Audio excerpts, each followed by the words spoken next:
શ્રાવણ માસના પ્રારંભ સાથે જ વડનગર ભક્તિના રંગે રંગાયું છે. ઐતિહાસિક વડનગરમાં શ્રાવણોત્સવનો શર્મિષ્ઠા તળાવ ખાતેથી ભવ્ય પ્રારંભ કરવામાં આવ્યો. નાયબ મુખ્યમંત્રી હર્ષ સંઘવીની હાજરીમાં ડમરૂ યાત્રા યોજાઈ હતી. યાત્રામાં 108 નિષ્ણાંત કલાકારોએ એક સાથે ડમરૂ વગાડતા સમગ્ર વડનગર નાદમય બની ગયું હતું.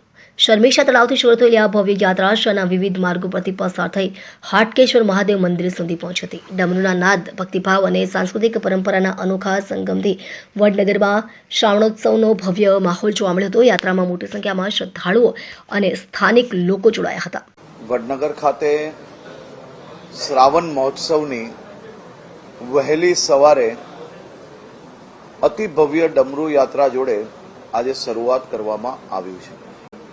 જય હાટકેશના નાદ સાથે વડનગરના નાગરિકો, મહિલા મંડળો અને શહેરીજનો સાથે મળીને દરરોજ સવારે પ્રભાત ફેરી મારફતે ભગવાન શિવજીના ચરણોમાં વંદન કરવા આખું શહેર જાણે કે ડમરૂ યાત્રામાં પરિવર્તિત થયું હોય.